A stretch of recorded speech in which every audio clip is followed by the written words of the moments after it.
Good morning, everybody. Thanks for joining us for this panel discussion on neuroprosthetics and the limits of the human brain. I know it's early, so I appreciate you guys coming out, but I think you will see that it was well worth getting up first thing in the morning because this stuff is really, truly mind-blowing. Actually, last night when we all kind of got together to prepare and do like our little meet and greet, some of the panelists told me that the videos that they've put online for showing the work they've been doing have been met with pretty interesting responses, basically allegations that they were fraudulent, that they had been using some sort of fancy video editing tricks or CGI or something to fake what they're doing. That's how incredible it is. But the thing is, it's not science fiction at all. It's actually real, and it's some of the most sophisticated, forward-looking, but very much contemporary technology we have to harness the computational skills of machines and stick them in humans, essentially. Brain-computer interfaces have the capability to really change almost everything. Once we realize the potential of them, we could do things like ease the suffering of those with movement disorders like Parkinson's. It could be possible to, the trauma and tragedy of dementias like Alzheimer's could fade into history, just the way smallpox did with the invention and dissemination of vaccines. And as you see with fairly relative ease, we can overcome paralysis and loss of limbs with the use of neural implants and smarter prosthetic designs that make the leap from clumsy tools to custom, integrated, and elegant replacements. These gentlemen and the lady to my left are the ones who are going to make that all happen.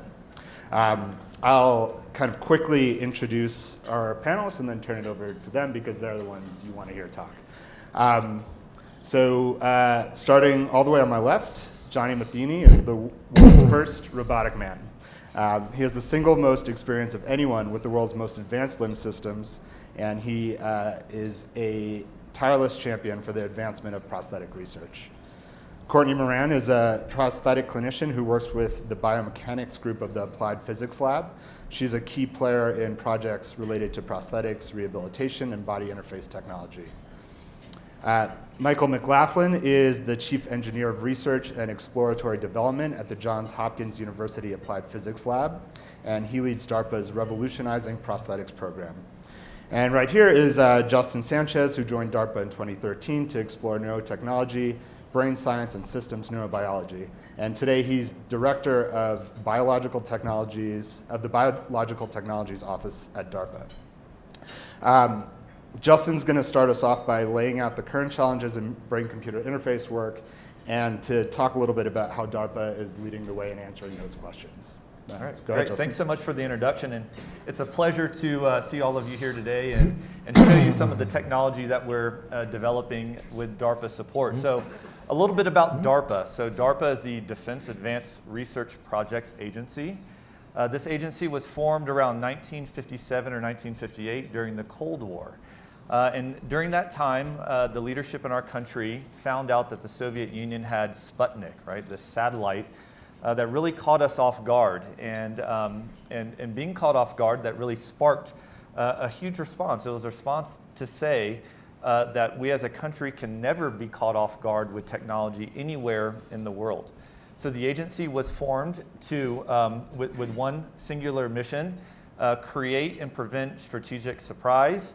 And our mission is breakthrough technologies for national security. So we're trying to be well out ahead of anything that may exist in the world when it comes to science and technology development.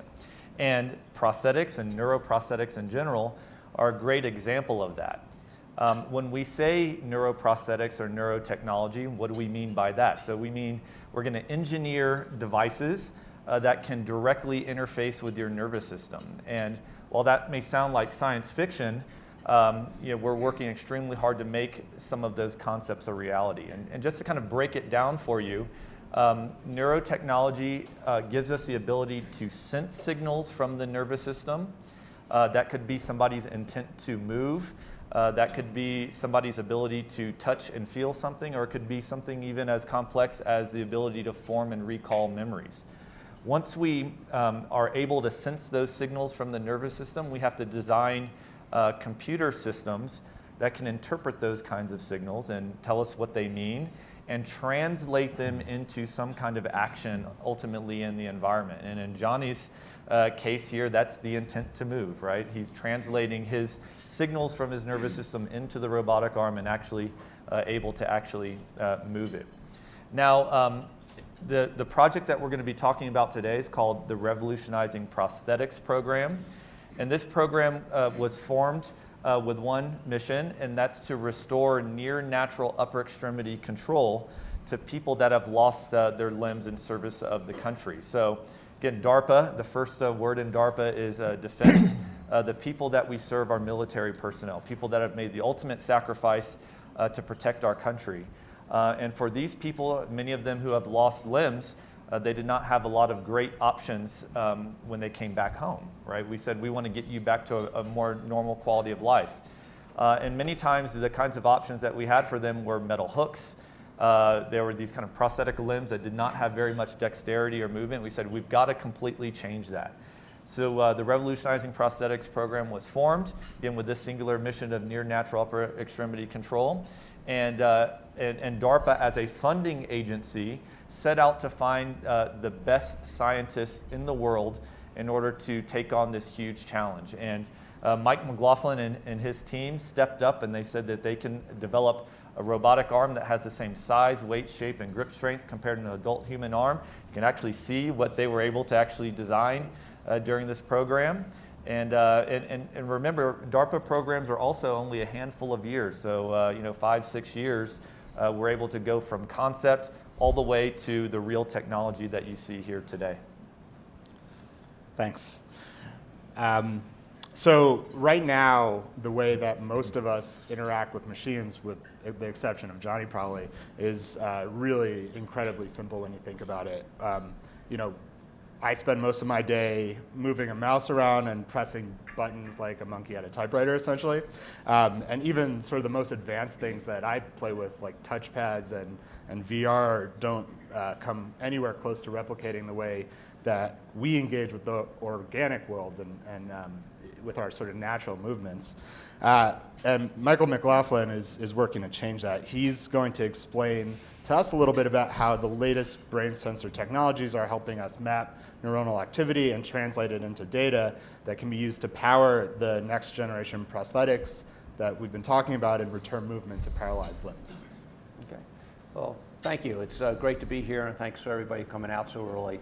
So over the past almost 10 years now, we've been working very closely with DARPA on this program, and as Justin mentioned, we went very quickly from a blank sheet of paper to actually being able to demonstrate the ability to use a person's thoughts to actually control an arm. And so the natural thing then to do was to really think about what's next, what's the potential for this technology. I'm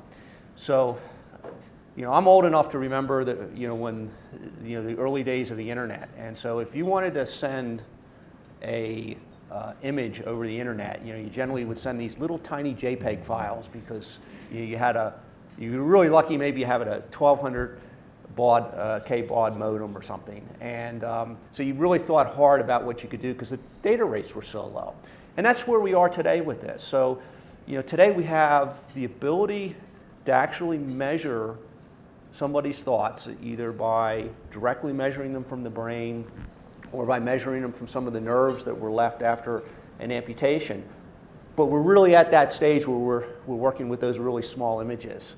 And today, as we all know, we get frustrated if we can't watch an HD movie on our phones. And so our entire perspective has changed. And over the course of the internet, all kinds of opportunities and possibilities came up that none of us imagined when we were first able to send our first email to somebody. And so when we look forward to this, we really, I think, are at the beginning of really fundamentally changing the way we interact with machines. And for somebody with a disability, and you think of how many people in this country have disabilities. There's 6 million Americans living with paralysis. Okay, And there are many more that have mobility issues due to various disease conditions or injury. And all of them would like the ability to be able to do the things that they did before their injury or their illness. And so as we look at some of these advanced technologies, I think we open up a new door that, and you're going to see Johnny in a few minutes controlling the arm, and you'll hear about his experience. And when we were talking about getting ready for this panel, one of the things, I was trying to think of a way, how do I explain where I think we're going in a way that is understandable. So, when Hubble discovered in the 1920s, I think it was, that the universe was actually expanding, that was a huge discovery. It changed the way people were thinking about the universe. And he did it with, by today's standards, very crude equipment. So he could see, very nearby galaxies. He couldn't see much detail. Today we have the Hubble telescope, which is allowing us to see to the far edges of the universe. It allows us to see galaxies in great detail, individual stars, stars being formed, galaxies colliding. And it's all because we now have the ability to actually image this. And I think the brain is really the same thing in reverse. It's looking inward. And right now we have very crude tools that allow us to do some very remarkable things. And where we see the technology heading in the next 5 to 10 years, we are going to greatly open up that bandwidth. And not only will we be able to see what's going on in the brain, which much greater detail than what we're doing today, but we'll be able to start considering doing things like doing that non-invasively, so without the need to have surgical implants and other types of things that limit the application. And so it's I think extremely exciting time. I think you're going to see a window into that today. And as you watch Johnny and hear about some of his experiences, I want you to think about what might be in the future. Thanks. As cool as it might be to imagine, controlling, let's say, your knife and fork or your spoon with your mind. So say, stab, hey fork, stab a scone, and hey knife, move up against that fork and go back and forth and cut it, and then hey fork, bring this up to my mouth. What is even better is to be able to have that all happen in complete synchronicity with your thoughts. That way, instead of giving those directions, you just think, I want to take a bite, and you do it. And that's sort of Courtney's world. She's going to tell us a little bit about the problems that exist with the prosthetics we're used to, and how new prosthetics, like those using osseointegration, are shifting the conversation from tools to actual replacements. Hi, good morning. It's great to be here, and I'm going to jump right in, and I'm going to talk very briefly and then kind of turn it over to Johnny, because my role is a little bit different in that I am an engineer, but I'm also a clinical prosthetist. So prior to coming to the lab 8 years ago, I was in a clinic, and patients would come to me when they needed with their prescription from their doctor for a prosthesis, and I would fit prostheses to patients. So my role on this project from the beginning was to be someone who could, in the day-to-day, as the limb was being developed, say, okay, well, if an engineer was like, well, we can do it this way or this way, what makes more sense? Then I could say in real time, based on my experience, kind of be a voice for the user and say, well, that makes more sense for how it would actually be used. And that's only a very small piece, because what we've really focused on is having really generous participants like Johnny be involved in the process from the beginning, because the real experts in all of this are the people who are going to use it. The best technology in the world is only useful if who you're making it for can actually use it. So the current state, or generally when we were starting, the current state of upper limb prosthetics was body powered. So it would have a strap that went around, in Johnny's case, this shoulder that went to a cable that would come down to the elbow and the hand, which was often a hook. in most cases, and it had great control, but very limited, and it required you to use very unnatural motions to elicit that control. So you had fine control, which was great, but what would happen over time is people would develop other injuries, overuse injuries, because they're compensating using these very unnatural motions. With myoelectric or electrically controlled prosthesis, the conventional ones used direct control, which meant that you only had, used kind of wrist extend or an extensor muscles for opening and then closing. So you could either open or close, or have to switch modes for rotating your wrist, or switch modes. So it was very complex and, again, very unnatural, and you had to really think, and it was very slow and deliberate. All those technologies are still being used primarily today. And this limb here and those hands would just open and close, basically. They may look like a hand, but they still only opened and closed. So, we moved, the goal was to find something that the amputee could control, not just look and have the strength and move like the human arm, but also, really more importantly, kind of be able to be embodied by the wearer in a way that became part of them because it was controlled in a more natural way. So I'm just going to think about opening my hand, and the hand's going to open. I'm going to think about moving my wrist. The wrist is going to move in that way. And so that is the way this is controlled. It uses a pattern of muscle contractions that are assigned to each motion, so that each control is unique to that motion, and it's much more natural. And with that, I'm going to turn it over to Johnny to kind of help go delve more into his actual experience with the limb, compared to some of the traditional prostheses that he has also used. Yeah, so obviously, as you guys can probably tell, all this really hinges on Johnny. You can theorize all you want in libraries, labs, whatever, your offices, but it takes somebody to actually make this stuff a reality. So he's going to talk about his experience being basically the tip of the spear with this stuff, and what is in store for him in the near future. Well, it's nice to be here, see each and every one of you. I can't sit. I got to get up and interact with you. But from what all you've heard through here, this is the end result. You've got people out here above arm amputees. They have a hard problem, coping in life because you can't hardly do things with just one arm. Today's society is based on two-arm concept. So we started out this thing, and we wanted to help other people. We started out with a targeted muscle reinnervation, where the nerves would normally go down here. They reinvert them up here. Then we had to come up with ways to be able to, now we've got information feeding here, how do we get it out to here? First we started out with wires and sensors, then we just keep progressing. Just, like Henry Ford was the first of cars. Then we start moving up into other cars, faster, better, and that's where we moved up into myobands. Now through Bluetooth technology, we're able to make the arm work just like it does. It's in real time. It's nothing that that you have to think about and you get a lag in it. If I say it's closed, it's closing. If I want it to open, it's open. It's just that simple. Rotate my wrist, bend my elbow, it's all here. So now we got all this concept going on. We need to start. The future just keeps coming more and more and more because we've got the limits on normal prosthetic range of motion. Here, you got full range of motion now due to osseointegration. This is a titanium rod that's inserted straight into the bone. It's there constantly, and it just brings it to a matter of it's an extension of your arm. You don't feel it.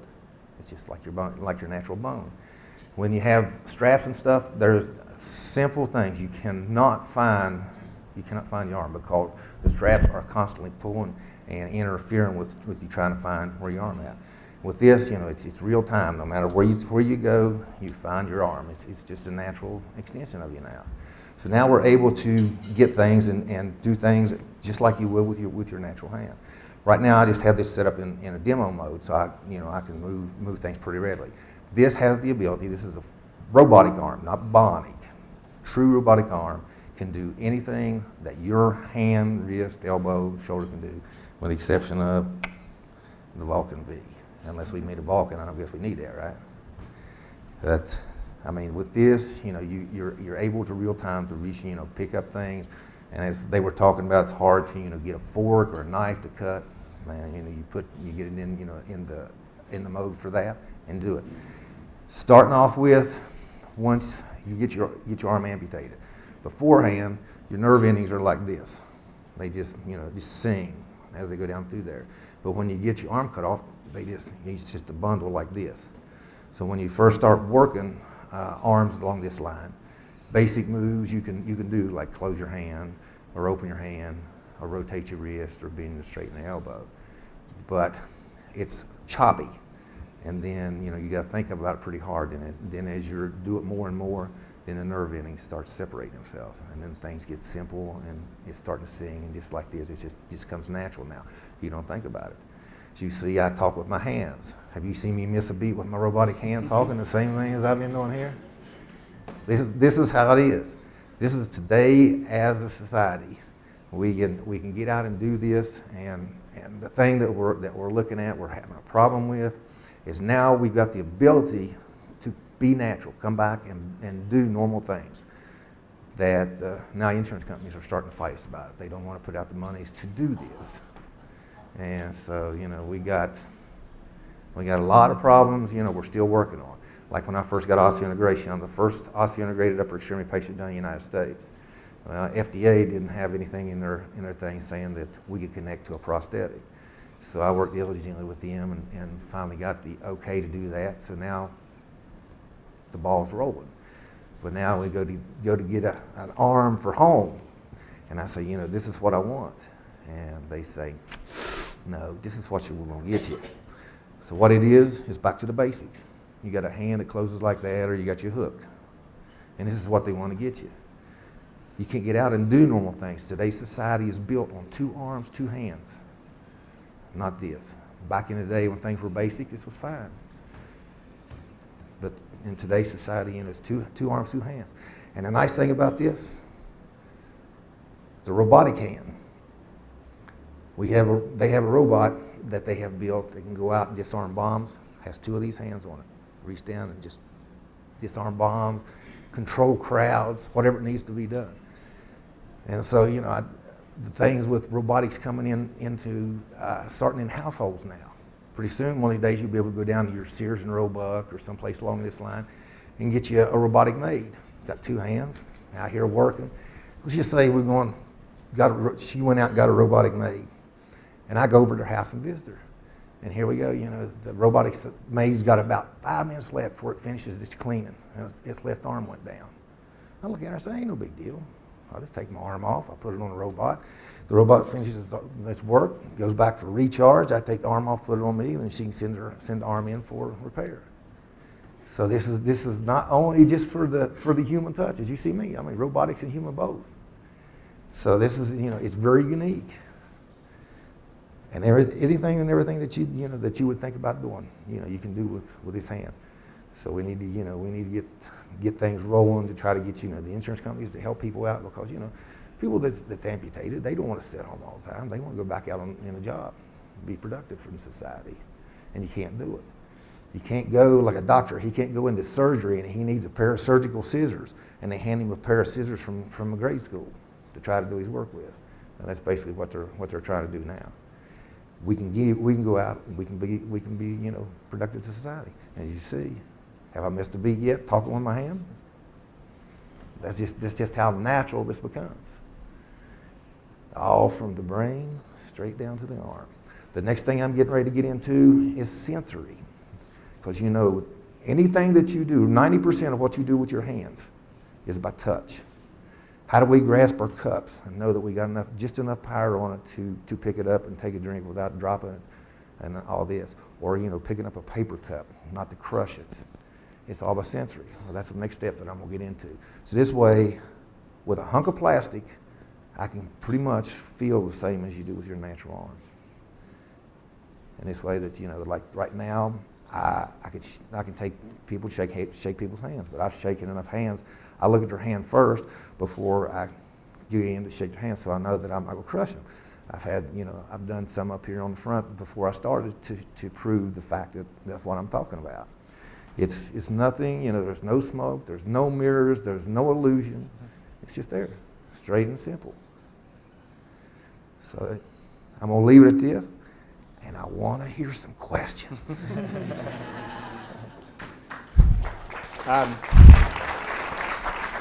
So yeah, we'll open it up, take some questions from the audience. I'll just ask that when you do stand up, when you do ask a question, please stand up and introduce yourself first. And we'll start over here. My name is Dave Fuente. Mike's coming. Yeah, Mike's coming. Sorry about that. Yeah. Hand up. My name is Dave Fuente. I'm an above-knee amputee, and so my question is about what's going on with leg research and osteo implants and so on. Okay, right now with the osseointegrated leg implants, most anywhere in the world, they've already been doing this for years. United States is the last to get into any type of osseointegration because they just wasn't convinced. But as of the first of this year, Department of Defense has picked up and got okay from FDA, and they're doing studies on the osseointegrated implants for legs. For it to be below the knee or above the knee. And next year, they're going to be starting on upper extremity. But I mean, you can go online and see the osseointegrated implants and in lower extremity. And by doing so with all the advanced legs that comes out here, that gives you even more of an opportunity to be able to work the leg as a natural leg, because it's inside your bone. It's just an extension of your body, and you just treat your leg just as the same. But Is infection of risk? in the very beginning, that was one of the biggest things. Reason why the FDA wouldn't allow osseointegration in was because infection rate was up here. But over the years of doing it, and the biggest one, such as the implant that I've got here, there's a German doctor, Dr. Askoff. He's diligently trying to figure out how to drop the infection rate, and he finally found out through the years. He went clear back to the Revolutionary or the French War, and as the doctor was in the field and as they was getting limbs blowed off, he would clean them up, stitch them closed, and send them back to a hospital. By the time they got back there, they got infection, gangrene. And then they end up having to amputate, clear up to the body. And he found out that if he would leave just an inch opening to where the body, because once the infection's in your body and you close it, the body can't expel the infection. But if you leave the inch, the body is self-sufficient. It'll take care of it. It'll just keep flushing all the infection right out that hole, and as all of the infection is finally going out of the body, then it self-seals itself. And so infection rate was here, now it's down here. As a matter of fact, the infection rate on osseointegration now is either 2 or below just any type of surgery that you have going today.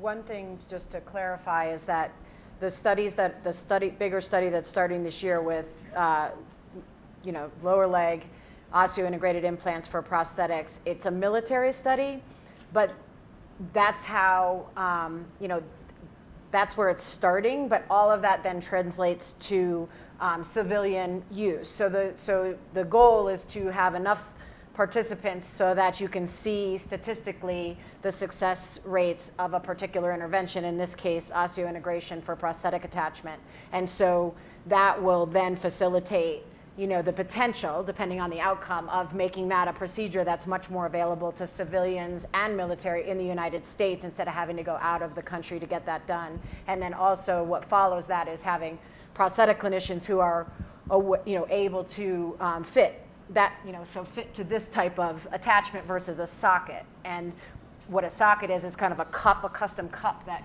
goes on the outside of the arm or leg to support the prosthesis, but that can be that control of the prosthesis, then you're trying to squeeze soft tissue and control it. It's never going to be the same as when you are attaching directly to your skeletal system. And so there's many benefits, even though there's some risks that they're trying to minimize and they're researching with the osseointegration. But the goal with osseointegration is to eliminate the socket, which can irritate the skin. Your body wasn't meant to bear weight through the surface of your thigh or your upper arm or lower arm. And so that's why we're heading in this direction.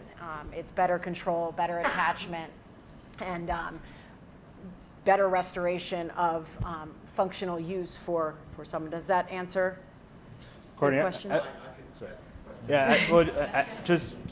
Just a quick follow-up and clarification. So can you sort of share a little bit about what we've seen from the European trials? Because they've been doing this work for, what, a decade or something? Yeah, at least more than that. So do we know from that decade of work that this is relatively safe, or what's come out? So they've investigated, so your skin naturally does not want to be breached. You don't want things, but we have areas where that happens. Our teeth, our fingernails, our hair. And so in the very early stages of osseointegration, and osseo is bone, integration of the bone, and then transcutaneous through the skin. So this is a transcutaneous osseo-integrated implant. A hip implant, internal hip replacement or knee replacement, also an osseo-integrated implant, but not transcutaneous. So there were two things that were part of the development of this technology, which was number one, where instead of going from your normal body, bone to bone internally, you're going from an external device to your bone. And so they first needed to do research that proved that the body could handle the bone to implant integration and not break the bone. So early studies did have people who basically the implant broke out of their bone. And that in very rare cases can still happen. And part of that is just like any surgical procedure is reviewing someone's overall health, seeing and now having better protocols for that integration. And as Johnny said, Bobby's my boss, as Johnny said, the second part of that was an infection risk. And there have been a lot of research. Actually, my thesis research was looking at how to reduce that infection risk. And very similar to dental implants, they kind of looked with dental implants and why you could do these dental implants and how your mouth handled infection. And then also, what was going on with fingernails and hair and antlers and how that was accomplished. And what they've done is the newer implants, there's a couple different ways. You thin out the tissue so that there's less that has to kind of grow in. But in Johnny's case, the bottom of his implant is kind of like a mushroom, and it's just outside the bone, and it's very porous, and they leave the soft tissue open, and it grows into the implant, and it heals from the inside out. And then it has kind of a natural sulcus or little pocket where the body continually, just like your gums do, flushes out any dead cells or dirt or any of that. So it's kind of a dynamic process, and they've had the most success, with that, and also the skin thinning where you're keeping that sulcus to a minimum. So there's two kind of ways to handle that soft tissue, but that's where the European model, who's Brannemark out of Sweden, right? Yes, Sweden. He does a skin thinning model to make this area in here very not kind of a pocket, whereas like there's an Australian model where they do this, and the company that they made Johnny's implant, they kind of go with that more natural type of soft tissue management. So those are the different things that are now showing very consistent results, both from European experience and trial and error, and now as the European rates of failure decline to a point, that's kind of what made the United States with the FDA say, okay, we're ready to tackle this now that that's kind of been minimized. And so those are the things being investigated as hopefully a final stage before it becomes a technology that's available. Did that clarify? Yeah. Right there. Hi, my name is Amy. Two really short questions, kind of tactical. Is that restrictive, what's around your arm? That's not. It's no more restrictive than your watch when you wear your watch on your And then the other question, and this is a little bit personal, you talked about motion, and you talked a little bit about dexterity. Did you use your arm to put on your belt this morning? No. Right now, this arm is worked in lab environments or demos such as this, and so I didn't have it with me whenever I was getting dressed this morning. He can't take it home yet, unfortunately. Okay. But I mean, that would require a significant amount of dexterity. That's why I asked the question. Right. Right there. My name is Bob Taylor. I'm a lawyer and technology consultant from San Francisco. I'm curious. It's obvious to me that the translation of signals from the nerves to achieve all of the movements and the relatively complicated movements has taken an enormous amount of understanding of the signals themselves. Is there something like an operating system that is common to the human body, or something like a data transfer protocol that we've had to reverse engineer? That's a great question. I can take a stab at it. I know that Mike also has an opinion on this. So the fields of neuroscience and engineering had to come together in order to figure this out. And some of the common aspects that have come out of this is that neurons, when they become active, they fire. It's an event, right? They're either on or off. And what neuroscientists and engineers have done is kind of looked at the rates of those impulses and have found common relationships between increases and decreases in those rates and how people ultimately move. So I think that we have the fundamental understanding of that in order to even build these kinds of interfaces. Now the twist on that story, though, is that everybody's nervous system and everybody's brain has variations to it. So if you build let's say an algorithm, a computer algorithm to translate Johnny's intent to move, we can't necessarily right now just use that same exact set of parameters in that algorithm for somebody else. We would have to tailor it very much like you would tailor a suit to the individual. So the constructs are still there, but the fine details of how it actually works are tailored to the individual. Yeah, I think that's great. Just to follow on with that, I think one of the things that we've done as we've developed this is we've really thought of it as a platform technology. So, so we originally did this for people with paralysis with a implant in the brain to measure those neurosignals. We were very rapidly able to adapt it to Johnny, to let him do it. And so even though it's, thinking of it as a suit, we all have different sizes and things, but we all have sleeves and buttons and it's a set of things that you put together and you customize them for an individual, but you don't have to recreate that every time. So, to get the first person to control that arm with their brain took 6 years of a lot of work from 30 different organizations. Okay, last week or 2 weeks ago, I got a call from a doctor out in Ohio who said, hey, I have a patient here and I did a targeted reinnervation just like Johnny here, and I saw what Johnny did. Could she do that? And I said, sure. You want to have her stop by? And so she showed up at our lab last week and we hooked her up with some electrodes and she was controlling the arm. So same thing for people that have, paralysis, that say Lou Gehrig's disease or other kinds of mobility issues. We can also use other signals from, for example, even things like eye tracking and head movements to help control. So we have this whole wealth of signals that we can capture from the body, and we can bind them in different ways that they work best for the individual's circumstances. And we can do that very quickly now. It took us 6 years to do it the first time. Latest iteration took a couple of days. And just to wrap that up really briefly, the way we adapt that to each individual user is that we have this generalized platform, which is a way to see information and turn it into these basic motions, but each individual patient actually tells the computer what their signal is. So when Johnny puts this on, he basically says, here is my hand open pattern. And the computer then, so he's training the computer, and each individual user, when they're thinking about how they want to use it, they're assigning their individual pattern to a generalizable motion on the computer. So instead of the person having to learn this computer program, the computer program learns the person each time. And that's how we take this generalizable platform and make it very specific in a very quick turnaround. Does that make sense? Yeah, and if I could just add one more thing. We've even thought about now this as a robotic arm.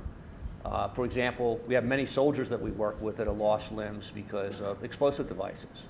Well, suppose we put that arm on a robot and send the robot out to do the job that the soldier was going to do. And they control it from the tank. And they can instead control of it from being a real. safe place. And now think even further. I grew up watching the Jetsons, right? So Rosie the robot maid, right?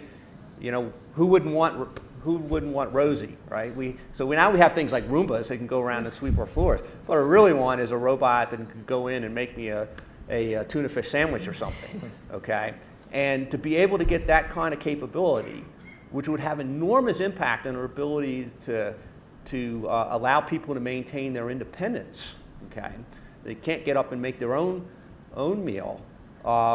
We can use a lot of the same technologies that we've developed here and kind of apply them to these other use cases. And a lot of the learning of what we've learned about how the brain works and how to effectively interface a human with that prosthetic, we can apply to other cases. I think have tremendous opportunity.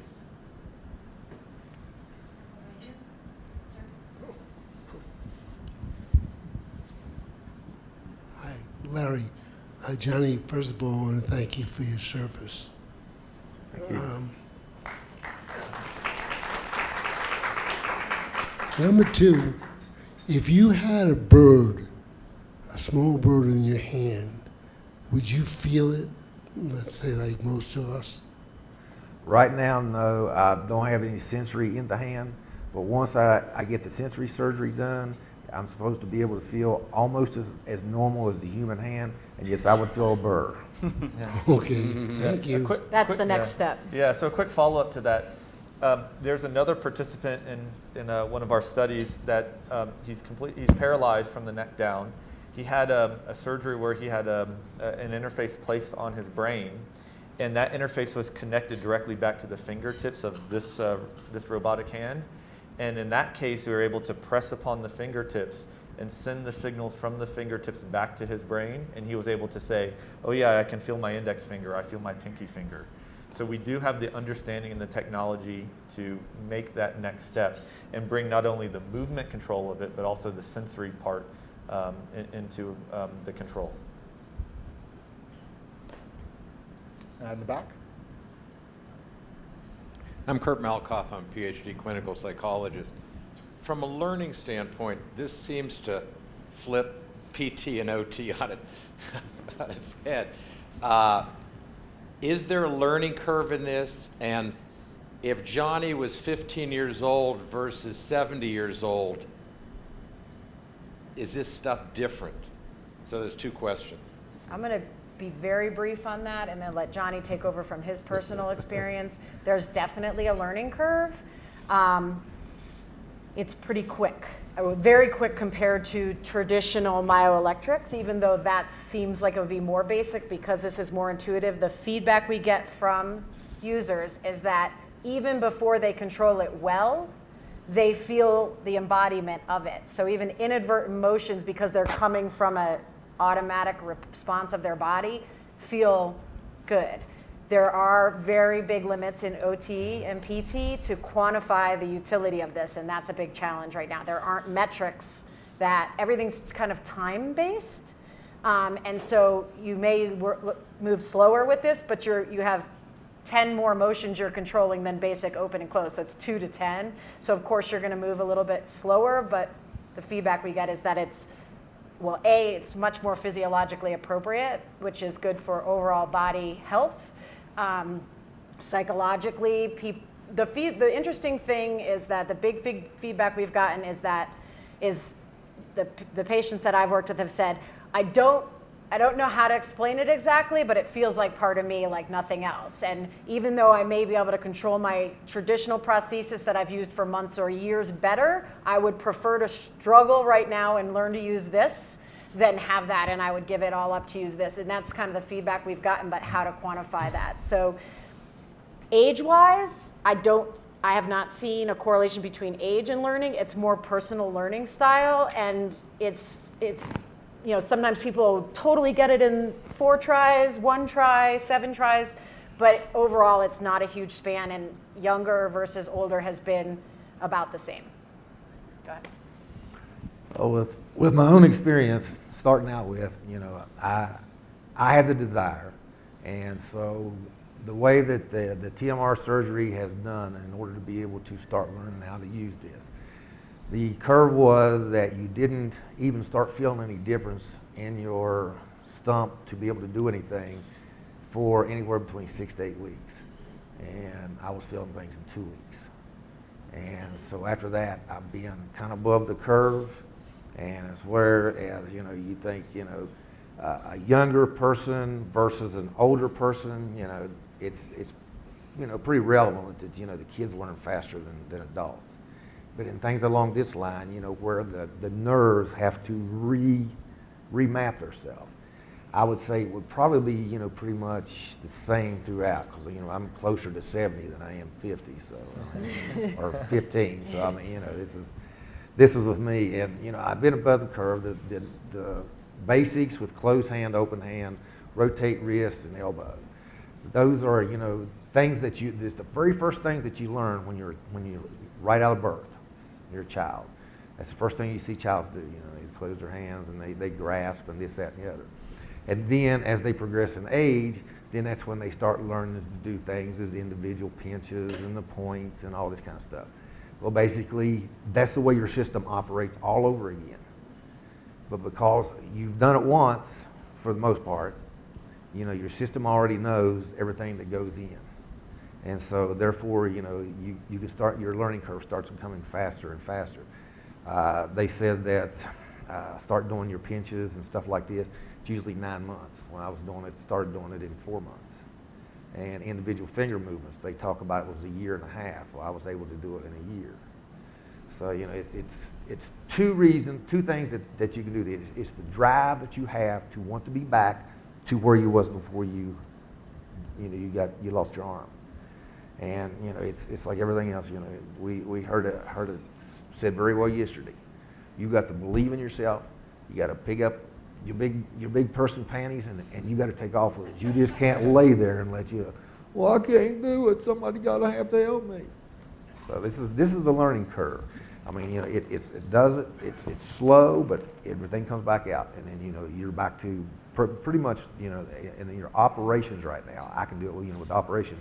It's you slowly get back, but you get back to where you was at, and then it's to the point of then we bring the sensory in to where when you do things that you're able to feel and do things along that line. The learning curve for the really basic motions, which is still more than what you can do with a conventional prosthetic, is very fast. And if anyone plays tennis or golf or any other sport, it's learning the basics is really fast on a recreational standpoint. The more individual motions you add to the total set that the person's using, the more complex it gets and the more it gets like a higher level of that sport. So putting a spin on the ball and those kind of things. So that then takes practice and repetition, and it's muscle memory. It's very similar to that. It's very natural, but it takes practice and repetition. So the more the person wants to do with it, the user gets to decide. The limb can do a lot, can do just about anything that the person wants to do. It's a matter of saying well, how much do you want to do with it, and incrementally increasing those, just like you would with learning a sport or a musical instrument to a high level. So that's the best way I can describe it as far as the learning curve, because it's very fast, and then the really extra stuff kind of is a longer, slower curve. We have one right here. Hi, Bob Orenstein from the American Osteopathic Association. So one of the questions that I have is we all carry around phones every day and have to have chargers. And we know that movement is a very energy requiring activity. So I'm wondering how long your battery lasts, how often you have to recharge attached. And I was going to get a battery and whether for there's you. interference from other electronic devices. Okay, right now with everything we were developing the hand to make sure the arm, to make sure the arm works as near natural as your own. And so therefore, the battery part right now, we haven't really invested a lot in batteries, which will be coming next once we start putting it out into home studies and things along this line. But right now we got like 6 RC batteries stacked on top of each other. And with this, it depends on how much you use it. The battery life for this one right now is about max 3 to 4 hours. Yeah. And But then it's a quick, But so this like is- it's a Where quick does that release. Yeah, but this is a quick release battery. Yeah. It's just right here. You just unlock the lock, snap this out, put another one in, hit the And lock, put that one on a recharger. and then go right on. Similar. It's just you know, just like your phone, your laptops, anything else. You just do you can do a quick plug. But with this one, you know, we have changeable batteries, so you know, while your phone's there, it's charging. You can't take it with you when it's charging. I mean, with this one, you can't just pop another battery and go on. We're relying on the computer and other technology industry that does all kinds of battery research to make smaller, lighter batteries that could easily be interfaced down the road. It's so expensive to do that, and that's something that other people do, and it's easy enough to say, here's my battery requirements, and integrate that to make it lighter and more efficient in the later stages. We have one here. My name is Jay Rosenstein. How much strength do you have in that arm? Okay, the original arm setup with military grade. This one's a reduced one. I can tell you on that. The arm itself can pick up 200 pounds off the floor. And to sit here and to get you a weight and curl weight, it can go up to 50 pounds. So, you know, I can sit here and you know, you look like a pretty stout guy. We'll put 45-pound weights in each one of our arms, and we'll sit here and just head to head, we'll just keep curling that arm. We'll see who gives out first. But it's you know, the arm itself is resilient because, you know, it was trying to be based on, you know, the average percentile male, which, you know, the strength is a little above it, but, you know, it's got to be durable. You can't go out here and, you know, you reach down to pick up, you know, like a pile of books or you know, this, that, or the other, or, you know, you hit a door and try to pull a door and it's locked, you know how you normally do, and you have your hand rip off. So, you know, we had to make them durable enough to, you know, to withstand, you know, things along that line. So they're pretty resilient. About right here. Hi, my name's Nancy, and I work locally with a nonprofit called Bridging Bionics. That's a test bed for using bionic skeletons to help spinal cord injury people. And I'm just wondering what kind of research is available for spinal cord injury people. From the robotics perspective? Yeah, from the robotics, specifically from your lab, because I know there's a lot of different companies. Here locally, we have a couple exoskeletons that are helping people, and we're using the Galileo vibration table therapy in combination with the robotics. Yeah, that's a great question. So DARPA has been interested in exoskeletons for quite some time. We actually have a program called the Warrior Web program. And so the goals for that program are not necessarily for people living with spinal cord injury. It's thinking about our service members that have to carry, you know, 80 or 100 pounds on their back, and how we can give them some support and you know, make them a little bit more efficient in how they carry those kinds of loads. As we were discussing earlier, what I think happens many times with DARPA kinds of technologies is that while we may have that initial kind of application space, whatever we learn there, I think can translate directly to the consumer space. So you know all too well, there are a lot of exoskeleton robotics that are out there. They are helping people stand up. They're helping people take, you know, a handful of steps. I see that technology, you know, benefiting from a lot of the things that we're doing now, and it's our hope that we'll have more mobility, more dexterity in those robotic systems in the future. Right there. Hi, I'm Nita Francis from Phoenix, and I'm a nurse. And I'm also a taxpayer. I'm really glad that we're spending, this is where I've designated my money to go. But my question is about cost and timeline. How much is this costing, or how much, I suppose you know what your grants are worth, but I wonder what this is costing us in dollars. Yeah. And then what's the timeline for this to become more common across the needy population who's growing? Yeah, great question also. So just a little framework or a little background on DARPA programs. DARPA's funding profile is very different than a lot of the other funding agencies that are out there. Our programs typically last 3 to 5 years. They have fixed budgets associated with them, and we have to do the impossible within that fixed budget and within that time period. So we put extreme pressures on ourselves to deliver, and again, this arm is an example of that. Now, DARPA's role also, as I mentioned earlier, is breakthrough technologies. So we don't always shepherd all of the transition activities that have to happen after we show what is possible. So, as Mike was also describing here, while DARPA initially invested in just showing that we could build an arm like this and it could have a certain level of function, what Mike and his team are going to do after that is they're looking for other people to work with that may, buy the arms or use the arms in different application spaces to ultimately establish the industry that would be needed to support this kind of technology. Broadly speaking, though, I'm very interested in the neurotechnology industry of the future. Again, DARPA has a lot of investments in the neurotech space, ranging from movement and sensation, memory, and cognitive, all of these areas. But for the most part, there isn't a huge consumer base right now that is using those kinds of technologies. So one of the things that we do very often is we go to the West Coast and we meet with the venture capital community and say, look, this is what DARPA is investing in. It could be however many millions, 5, 10, 15, 20, 50 million. Again, depends upon the program. We are de-risking a lot of that technology for the rest of the community, and we kind of set it up for success for others to really take. And then linking back to just your initial statement was, yes, this is all taxpayer funded. And it's our great hope that the taxpayer dollars can show that this is possible, and that by establishing these new opportunities for the future, that we can hand off that to the general public or the private industry, and they can grow those economies. So there's really a kind of a compounding effect of ultimately what we're doing here.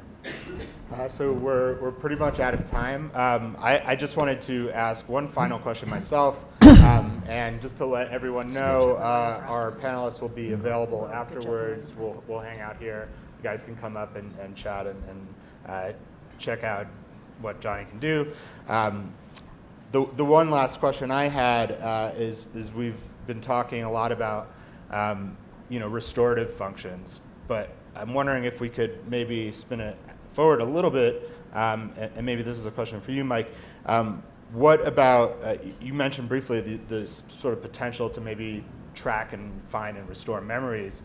I can imagine that this could also be spun out and talking about a consumer market to sort of neuro enhancement or just general sort of using brain-computer interfaces as an enhancement and not solely as a sort of fixative.